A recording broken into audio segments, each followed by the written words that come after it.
All right, so I have started the recording for the lecture and I'll make it available to you. I think this Thursday there are no classes, so the other group will not have class, but I'll still next week I'll take a special class for them. So those students who missed today, they can attend that special class in the next week, and the recording will be made available.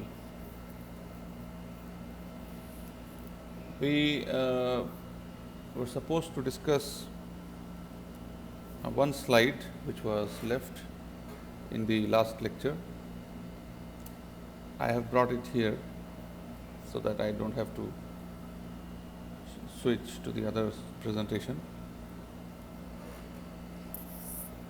So let's start.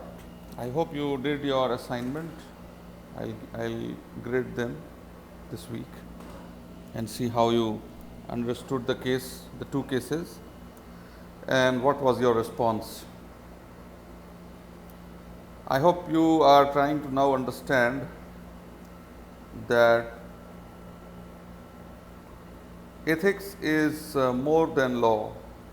Law does not cover everything, and law only takes care of something which is the most dangerous, but it leaves behind other things which are not very frequent. So there, we have to also understand that there is something called ethics, which govern the business environment, and we have to understand that if we don't follow ethics, we will lose our business. And how to react in those situations? What should we do if we are an employee of a company and we see that our company is doing something unethical?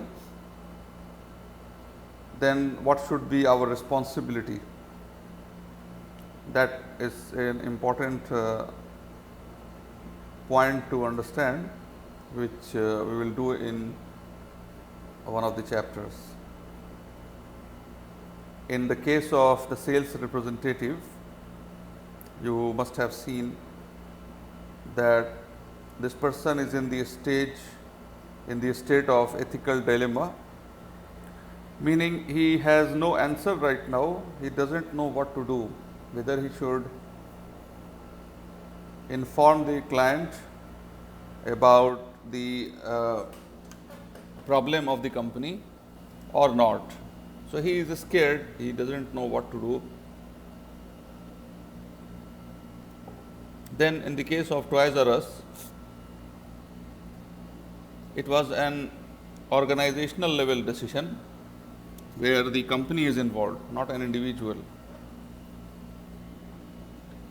And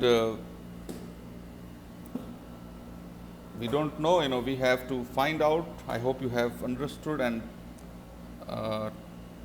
written your answers, whether the action of Toys R Us was correct or wrong ethically, because if people go as customers and buy from promotion schemes,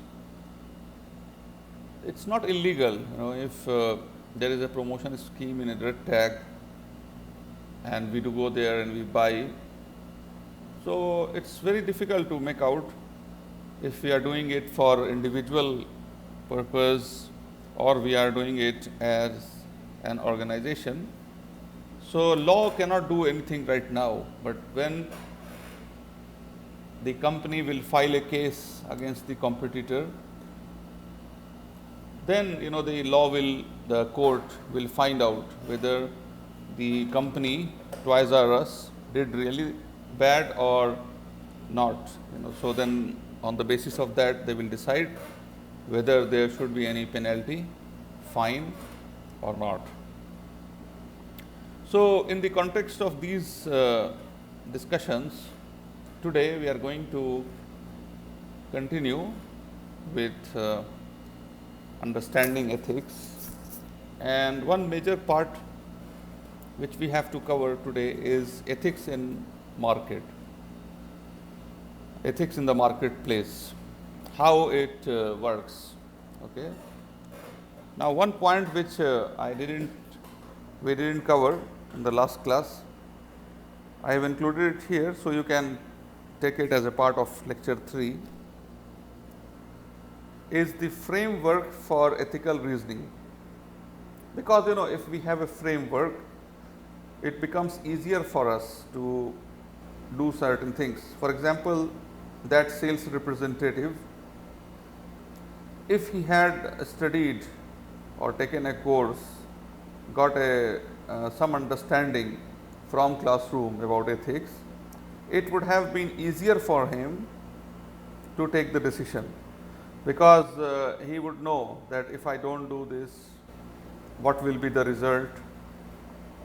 He will know that short-term gains may lead to long-term losses for the company. So, in the interest of the company also, he will not do unethical practice. So, we have a framework for ethical reasoning which has 7 principles, 7 ethical principles, and that is the first point of discussion for today's lecture. You should note down and memorize these points. So, that is the first point, framework for ethical reasoning. There are 7 principles of ethical reasoning. It will make decision making easier for the managers, for the companies, and also the society, because last week we learned that decision making takes place at 3 levels: at the level of individual, at the level of managers, and at the level of society. So, we have to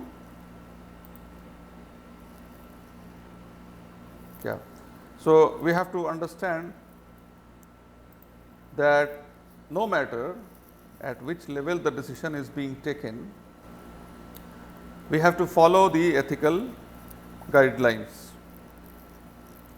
We saw that there are 5 components of the ethical quotient developed by ethisphere. So, when we want to see if a company is ethical or not, we can use that framework. But for individual decision making at all the 3 levels, one by one decision making at each level, these 7 principles are very useful. So, let us see what are these principles. You have to memorize these principles. Okay. And it is possible we will not cover the full lecture today, full presentation, because I will keep it short, as the second group might not have class this week. So, in order to keep you both at the same level, I will keep it shorter today, and we will complete this lecture in the chapter in the next week. So, number 1, you can see the first principle of ethical reasoning, how to take a decision which is ethical. Number 1 is welfare. So, you should do one thing, keep on looking at the translation, the meaning of these words, so that it is clear. See, there is not much to explain. Explanation will be theoretical. It will become boring for you. So, it is better you translate, because these are very common words, very common principles, which is applicable in our day to day life. You have to remember them. Take a picture of this, keep it in your room, or keep it on your desktop. You should remember these 7 principles. It is all very general, but since it has been structured, it helps in taking decision in an ethical manner. So, welfare is number 1, duty, rights, fairness, honesty, dignity and integrity. So, that is the first task for you for today. Remember these 7, get them translated now, all of you, and try to memorize all these 7 principles of ethical reasoning. You can say decision making, how to take decisions in an ethical manner. There are 7 principles. Let me repeat again for you the 7 principles. I already requested you to translate them and check what they mean. It will be very easy for you to then understand, because I do not want to waste time on just speaking on these theoretical things. When we do case studies and discussions, things will become very clear and you can apply these principles, this framework in any decision making scenario. Okay, let me repeat again one by one. Why not you speak up and tell me the Arabic for each one. Number 1 is welfare.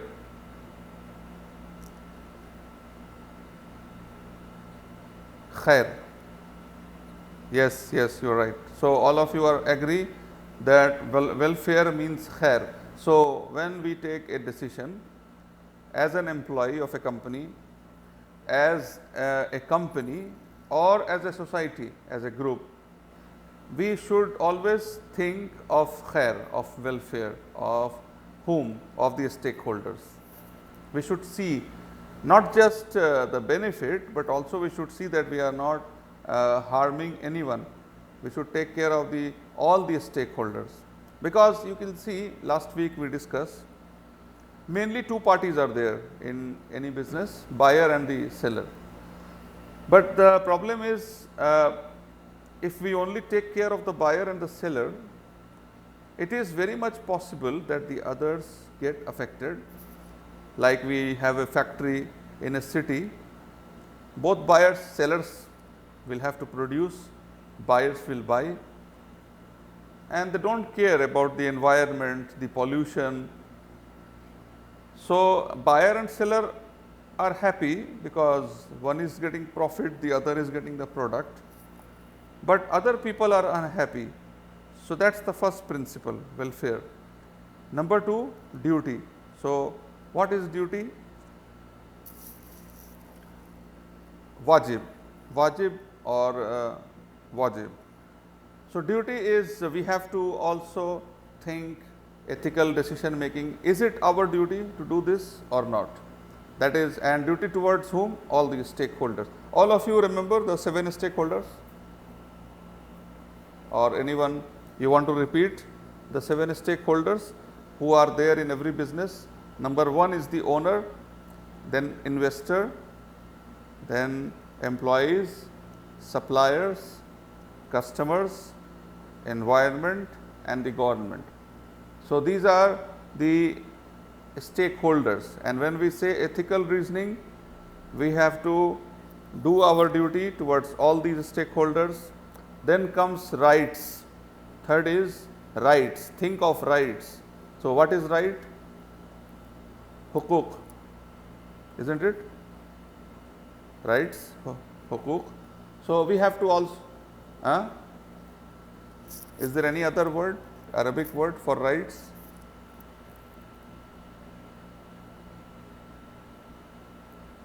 So, rights is the third principle in any decision, and think of decision. Now, we discuss some examples, 3 examples: Walmart, Toys R Us and the sales representative. Now, fit these cases in this discussion. Rights. So, the sales representative, if he wants to take a good decision, an ethical decision, and he knows this principle, now he will ask about rights, rights of all the stakeholders. Then comes fairness. Fairness, you know what I feel is, it's adl, or be good or be truthful. Pardon? Is it right? Adil? Adil is correct? Fair. Okay. So, fairness means we have to be, again, all the 7 stakeholders, we have to be fair. We have to be also honest. So, what is honest? Amana. Yes, honest. Honest towards all the 7 stakeholders. Then we have to also care about the dignity of all 7 stakeholders. Dignity. What is dignity? Summa or something else? Dignity. Karama. Okay. So, we respect, we take care of each of these, we don't hurt or we don't undermine the interest of any of these stakeholders. And finally, integrity. All of these are, integrity, honesty, these are similar, but then they are different. Honesty is different than integrity. For taking ethical decision making, we have to remember these 7. How to apply this in the real world? If you become a manager, will it be possible for you to apply? Yeah, of course, we will do many cases and see how we can apply these 7 conditions or 7 principles of ethical decision making. Now, we discussed them one by one again. Welfare duty is the moral requirement. What is moral requirement? The society tells that this is improper. It is not illegal, but it is improper. So, those improper are the things we have to ask, should we do this or not? For example, there is no fine in a country if there is no fine for smoking in public place. You go to office and there is no fine, no penalty for smoking in public. You are sitting in canteen, cafeteria, you are sitting in classroom, and the institution doesn't object. I am telling about hypothetical, I am not telling about anywhere specific. So, no matter which country, no matter which place, it is improper. The society knows that this is not good. If you want to smoke, go, first of all, whether smoking is right or wrong, that is not our discussion. But if a person is a smoker, should he smoke in public? No, he should go. Similarly, in many other cases of customer dealing, we have to ensure that we do our duty as a moral act. We don't do anything bad. We also know about the rights of every stakeholder by virtue of human being and by virtue of his presence in the society. Fairness is equal treatment. You don't discriminate on any ground, whether it is on the ground of his status in the stakeholder. For example, you say supplier is not important for me. I don't care about suppliers, but I only care about customers. That is also not fair. You have to be fair to everyone, equal treatment. Of course, you will give more services, you will take more care of some stakeholder, but doesn't mean that you will be unfair to others. Honesty is duty to tell the truth. Like the good example is about the sales representative case. It's a test of his honesty. Should he tell the truth or not tell the truth? That is honesty. And if we look at the ethical framework, he should have told the truth, isn't it? I'll check the assignment. I am sure you might have all have correctly answered. But if we now fit his situation in this framework, then ideally he should have told the truth to the company. And dignity is respect to all. Respect is different than being fair. You can be fair, but you can also be disrespectful. Okay, so you have to give respect, due respect to everyone, supplier, customers, all. And finally, integrity is a person's convictions. Honesty is to tell the truth, but integrity is that you are doing more than what is required. Customer satisfaction, we always hear about the term customer satisfaction, service. And what is that? Companies want to please the customers. They want to do everything possible. Like, you fly in airplane and you see the crew members, the air hostess, the staff, all are more than required, isn't it? We all feel it is more formal, more of formalities. We sometimes feel, why are they doing so much? They are very polite, they are very, but that is, one is that the company rule that you have to do, but as an industry, they feel that this is the integrity. They feel that we have to serve the customers in the best possible manner, more than normal. So they do much more than is expected by the passengers or the hotel customers. So these 7 principles, how to check. So what we do, we convert those principles into questions. I'll go fast, because I don't want to, when you read, you will understand yourself. So I don't want to waste time on too much discussion. It will be boring for you. We'll go straight to a very interesting example today of HP. That will make it more interesting for you, I'm sure. So we'll quickly finish now this one. So there are 7 principles of ethical reasoning at individual or organization or society level. Let's repeat all 7 so that it's memorized by all of you. One task is over today, that is, we memorize the 7 principles. Number 1 is welfare. Number 2 is duty. Yeah, good. Let others also speak. Let's see how is your memory. Number 3 is try to memorize and tell. Welfare, duty, then what next? Rights, fairness, then honesty, and number 6, what is 6? Dignity, and number 7 is integrity. Now these 7, now it becomes a questionnaire for us.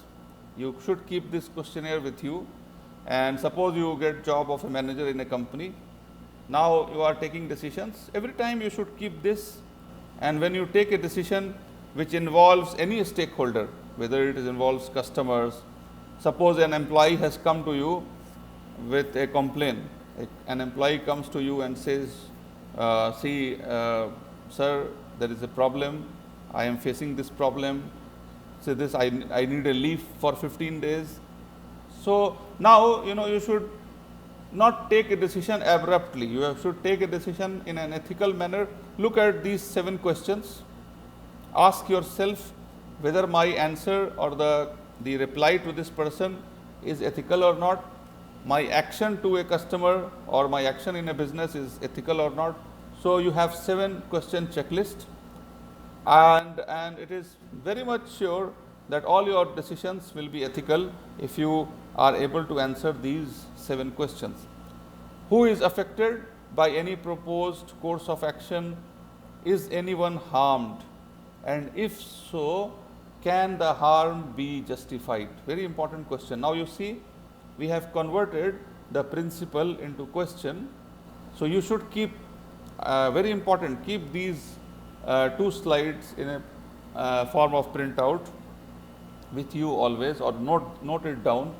It will help you in your decision making always, and in fact not just in business but in general life also. When we take a decision which is involving others, with us, we know there is a haq of the body ourselves. We know that we have to eat, drink, but when we see business ethics, it's not about ourselves. it's about stakeholders, all other stakeholders.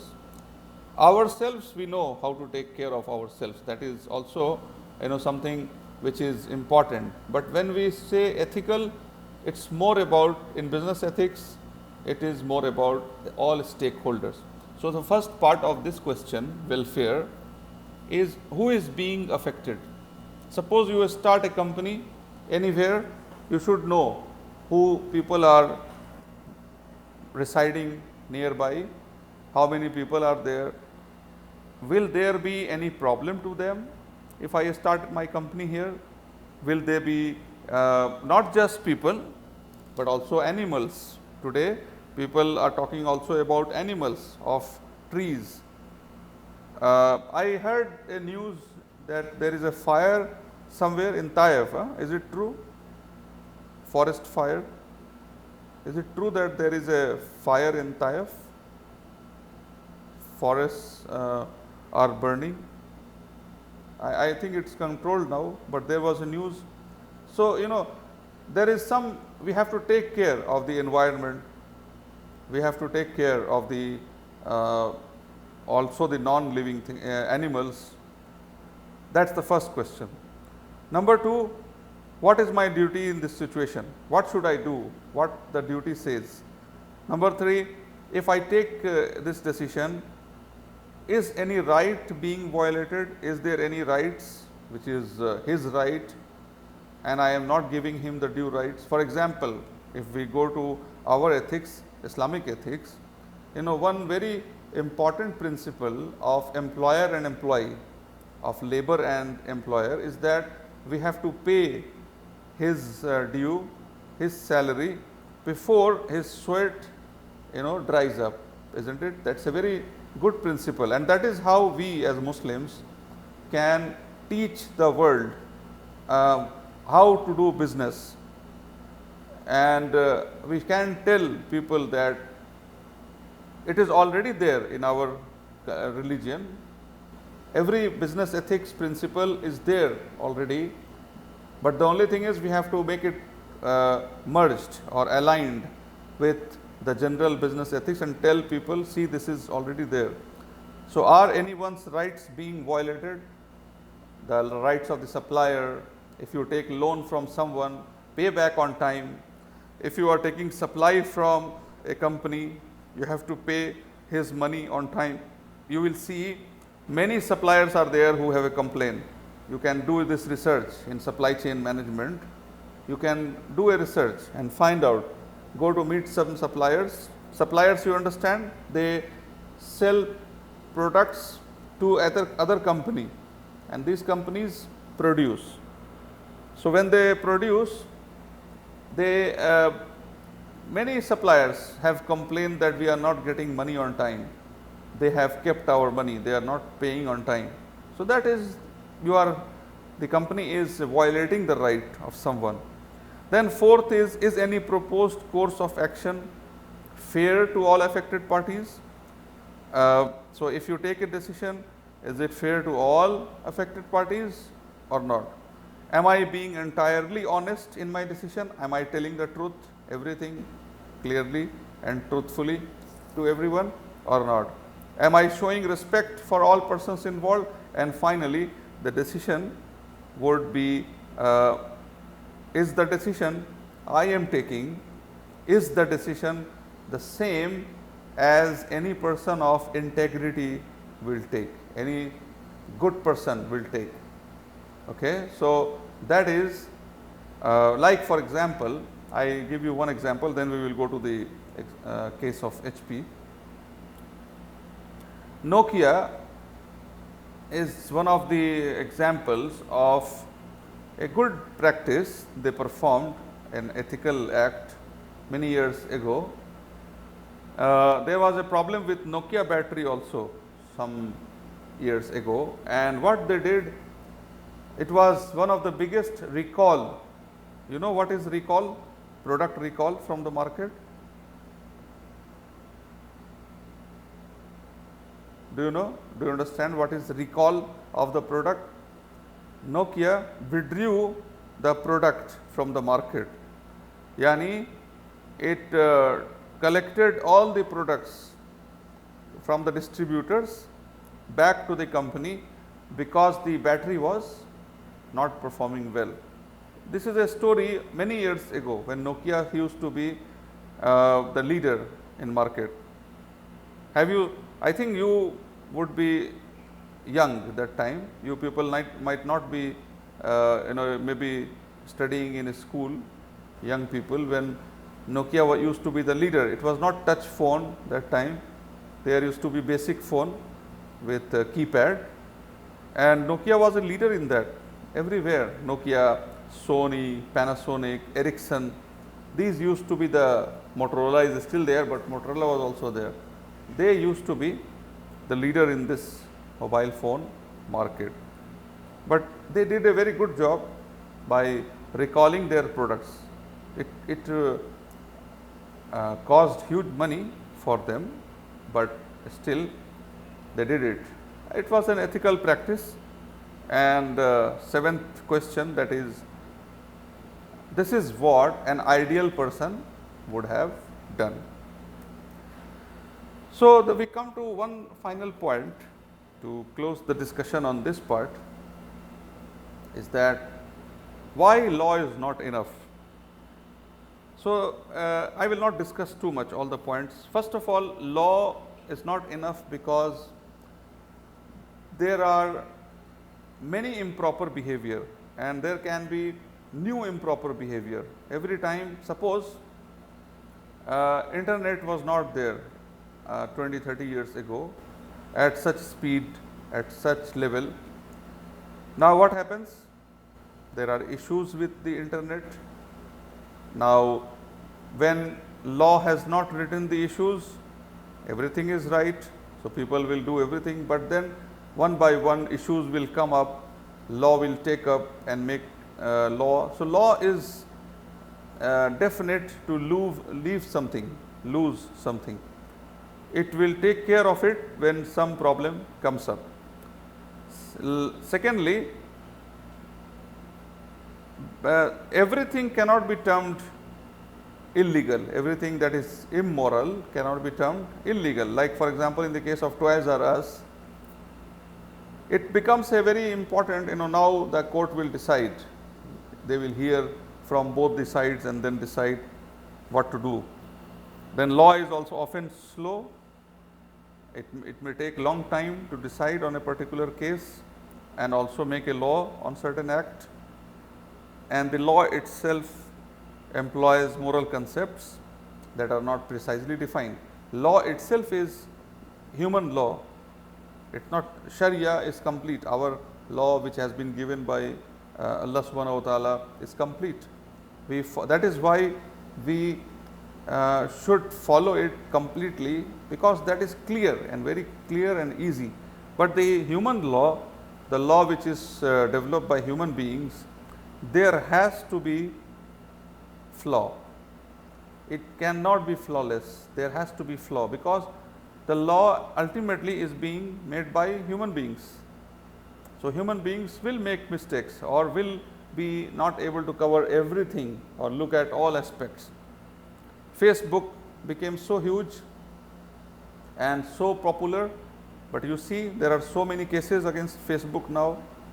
People didn't know that this popular medium, which is so interesting, it was so interesting for all, it became so much embroiled in controversies that there are so many cases. Now we also sometimes feel scared.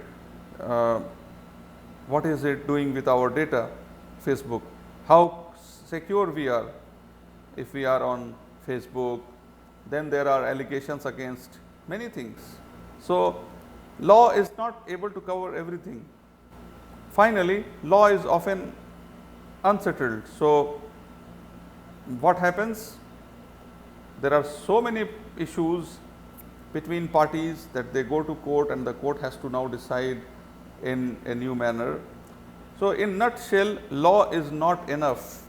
Ethics is the most important thing to understand, and if we want to do well in the market, we have to understand the principle of ethics. We should apply the ethical principle.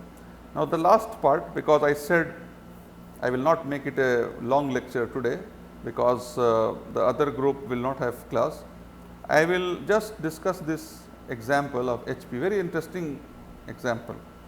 Discuss this example, and that will be enough for today. I will see how many students are there.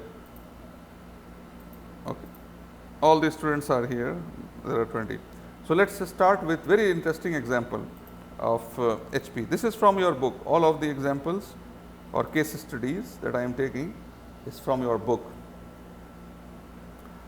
So the title of the case is HP and the smart chip. So far we were discussing about the principles of ethical decision making and why law is not enough. Now let us come again to the example of ethical practice, a situation, and now you can apply the 7 principles. We will do this in the next class. Today we will just understand the case, but you should start asking those 7 questions about HP. Did HP perform its duty, rights, welfare, honesty, integrity? Okay. So those 7 should be there in your mind. In business ethics class, you should keep on asking those 7 questions whenever we do some examples, some case studies, or even if you are studying on your own, you are reading a newspaper or a book, you see some example, some scheme being launched in the market, start asking the 7 questions. So HP has a in its product, what is HP more famous for? For computers, for printers and computer accessories. That is the main domain of HP. So can you tell me which product is related to sure supply? HP product, which product?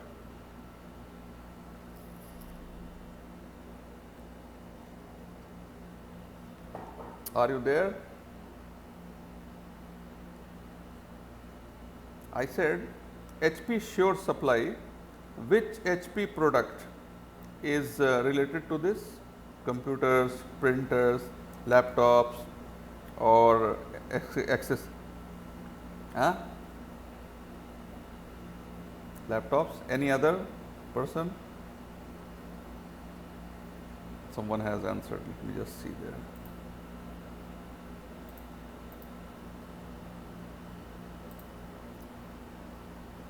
Toshiba? No, not Toshiba. HP is a company that manufactures computers and computer accessories. Now, HP Sure Supply is a program of HP, is related to a product. So that's why I was asking which product of HP is related to HP Sure Supply. Printers, yes, they are related to printers. So this is a very interesting case study and very interesting case study for ethics. What happens? HP launched this program of Sure Supply many years ago. I remember it was in some 2000s. You check in the book, what year they launched HP Sure Supply. So they launched this program with an objective. See, whenever a businessman will do something, what will be the main goal? To increase profit. But they also, how will they make profit? They will make profit by attracting the customers. Unless the customers are happy with your product or they like your product, why would they buy your product? Apple, every year they come up with a new model, but they advertise, they do something new, so people go and buy the new models of the phone. So HP came up with this program of Sure Supply.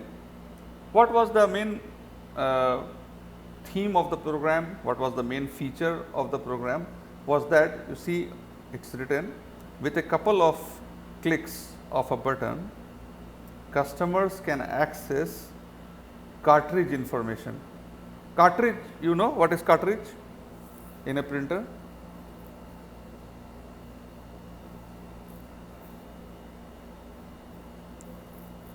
Have you seen a printer?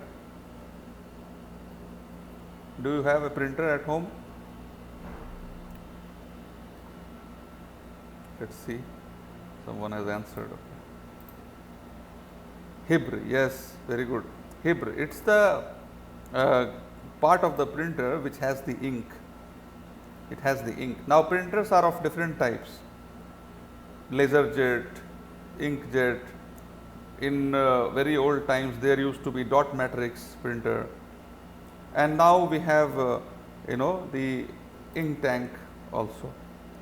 So in the case of in that time, in the year in which this case study was published, the cartridge printers, the deskjet printers used to be very famous, and even in the case of laserjet printer there is a toner that is also similar to cartridge, it has the ink. Now what happens, the most the most valuable part of the printer is its ink. For example, there is an HP printer for 120 reals. Do you know?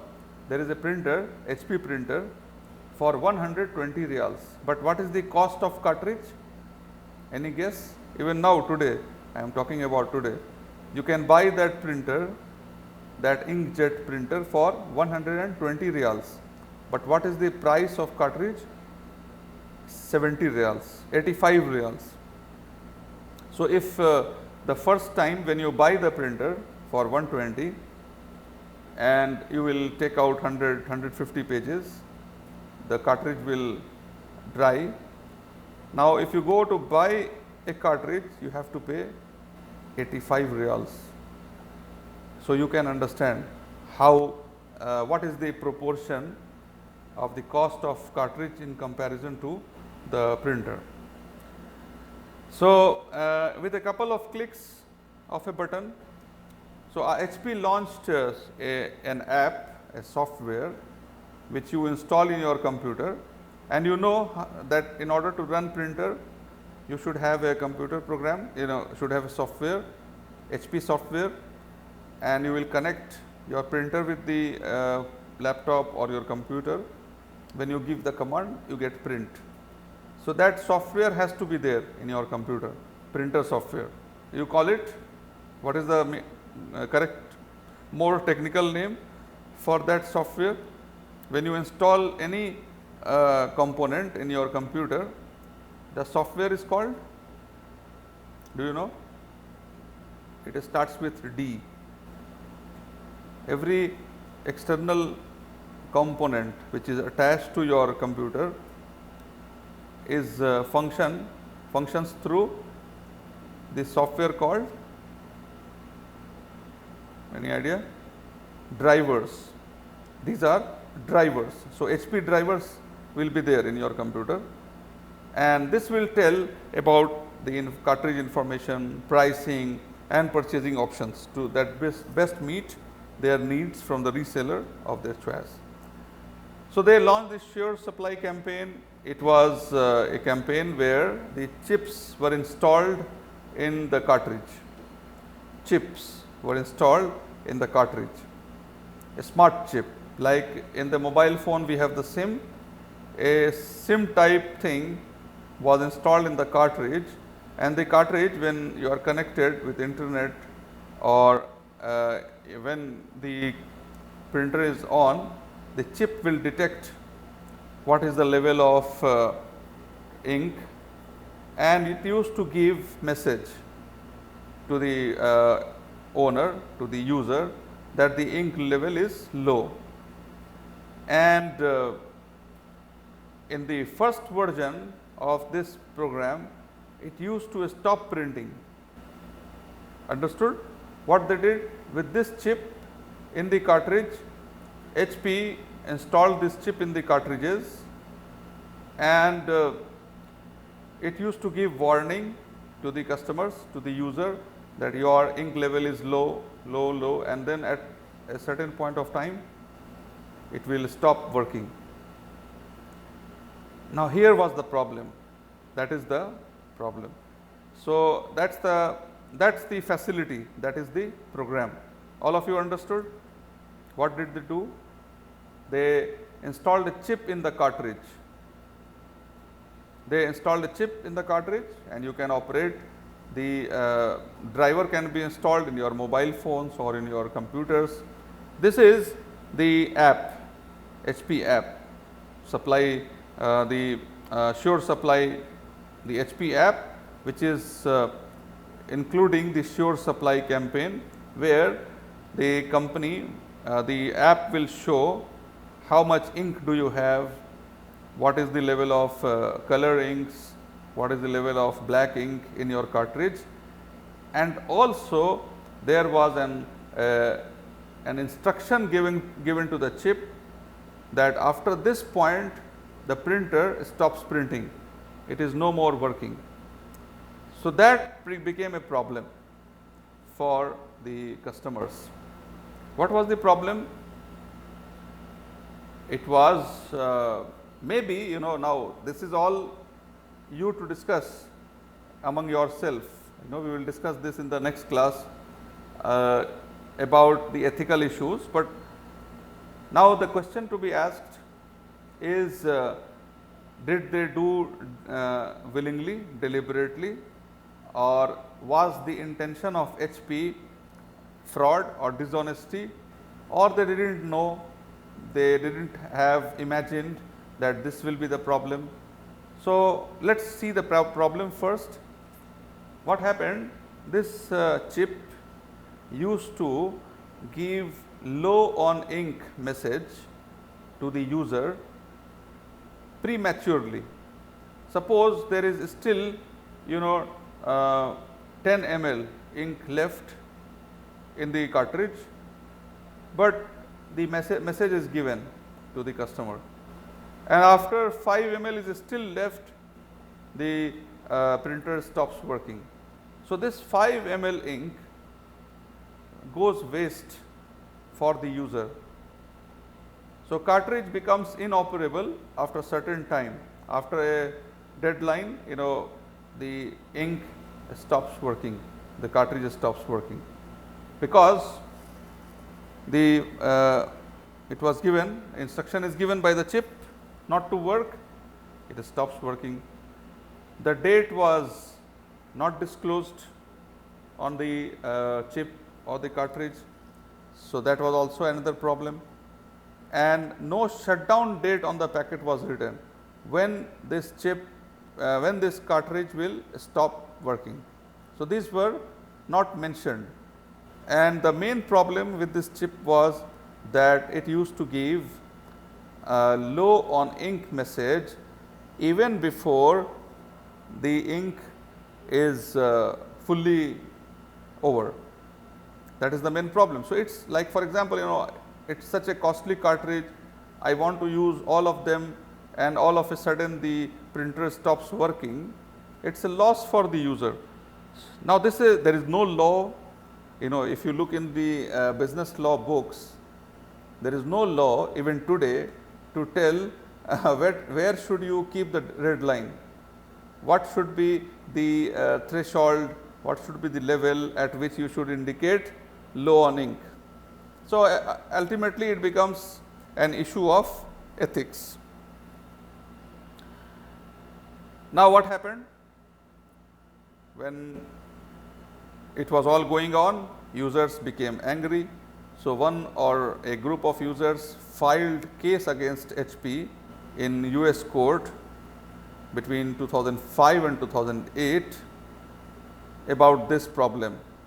Now, the court took the action, they started asking HP about the problem. HP denied anything wrong. HP said, no, like Toys R Us, what was the thing? Did they accept or deny? They didn't do anything. Toys R Us did not deny, did not accept, their mistake. But in the case of HP, they denied in the court. They said we didn't do anything wrong. There is, it's not our mistake. And what they did, they offered replacement cartridges 10% of, the replacement cartridges brings 10% of revenue for HP. You understand replacement cartridges? I told you 120 reals printer cartridge cost is 85 reals. So what we see is that the body of the printer is negligible in cost compared to the cartridge, and that becomes a major source of revenue for the the company HP. So maybe it is possible that the manager, the product manager or the production manager, they felt, why don't we try to increase the use of cartridge by doing this sure supply campaign. Now the question will be asked whether they did this to harm the customers, the 7 principles of ethics. Were they doing their welfare, duty, rights, etc., etc.? Those will be the questions we will discuss in the next class.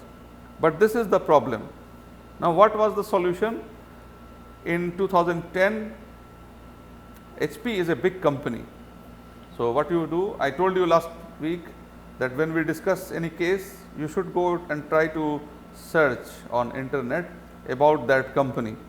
How is it, how big it is, or how many places it operates. HP is a big company. If I am not wrong, it's a US based company, and it has market across the world. It sells computers, printers across the world. So such companies will not afford, cannot afford to bring bad name to its company's products, companies like Samsung, HP, because they have a big brand name in the market. And if controversies are not good, even if you are on right, sometimes you may be right, but when something bad happens, when you get into some controversy, what happens? People take different opinions. Maybe 10 people are supporting you, but 80 are neutral, but the other 10 take a negative view of you, even if you are right. So what did HP do? In 2010, HP settled the suit. Yani it compromised. It said, okay, we want to settle the suit. Give them compensation, give compensation to the customers, and let's settle. And further, in the settlement, it also mentioned that it will write now, the app will show, the computer program, the driver will show that it will just give a measure of how much ink is left, but also will write that the actual levels may vary from what is written. So chip will detect the level, it may be vary from the real may be slightly more than the actual level. And it also gave an explanation on website how to minimize underprinting, so that you make the maximum use of your cartridge. And finally, it gave e-credits to customers. E-credits, like for example, some ink is left behind, you go and replace with the company, you will get some discount on your new purchase. So what we understand is that HP did some exercise to save its position. It may have been right, now it's up to you how much you can do research on this. You can keep it as a case for future and do more research, thorough understanding. If you happen to get work in HP, then you can meet the managers and find out what was the problem, who was right, who was wrong. But what we see here, that HP decided to not fight, they compromised. It doesn't mean that they were unethical or ethical. That is up to us to discuss in the next class, whether they were ethical or not. But the result or the solution HP found was that, so that's a lesson for us, what companies should do in these cases. We learned that big companies should, or if you want to have a good brand name, we should avoid controversies. We should avoid controversies. We should try to settle. So that's a very good lesson we learned from this case study of HP. Otherwise, if you keep on fighting, it is possible that the customers will start hating you. They say, no, this company is not good. The customers are fighting with it. And when customers fight with a company, it becomes very difficult for the company to save the brand name. So these are all the solutions HP found after the problem, and it was solved. There was not much problem later. And see, this is how it used to show. And after the court cases, after this, the problem, you see here, it's written, this is the ink alert. This is the driver in your computer. Your printer is working. They show ink alert. After you take a printout, they will show alert. That's common with every driver till today, even today. So HP recommends. So what it shows? It shows that estimated ink levels. It is showing that it is going down, alert, alert. And also it has mentioned that actual levels may vary. Second, it stopped the facility of stopping the print. So unless the ink is completely over, printer will keep on working. Okay. So these are changes HP did to safeguard its position, and this is the whole case study, whole example of an activity, an action of a big company that led to a problem. The questions for us are about, before launching the campaign, did the manager, was it deliberately done, this mistake? Was there evil intention? Was there bad intention or not? It's open for you to discuss. You have to, and don't do discussions based on just thinking. Do research, do readings. So like you get 1 week, read as much as possible and then discuss with your friends. See, I have found these details. Why I say that HP did it deliberately or not. So based on that, you will come to a conclusion that this was an ethical practice or an unethical practice before launching the sure supply, and then the solution. So then the solution, do you agree with this solution, or there is something more you feel HP could have done, or something different HP could have done, or you feel that no, HP should have fought, should not have withdrawn from the court case. They should have fought and said that no, we have not done any wrong and we will continue with our product. So these are the questions. When you get into ethical dilemma, you get into a situation where you have to think of several scenarios and then decide. Don't surrender. You have to think on several scenarios and then decide. This is for your information. See how the cartridges are. This is your cartridge in the printer, in the desk jet. Otherwise, there is a toner. So I just prepared everything for you to see so that it becomes more visual. In the book, only the case study is given. The case study is given in your book. So what I request you have off also now. You have holidays. I know you will go for some recreation, go to enjoy somewhere. Still, if you get time, just open your phone, Google it, search about this problem, HP Sure Supply, read as much as possible and try to get your understanding of the case, and then come to the conclusion on this answer this question: did HP do anything wrong? Before launching the sure supply, did they take an unethical decision? All the 7 principles, did they follow or not? And then think of the problem, and finally the solution. Do you think that it was a good solution or not?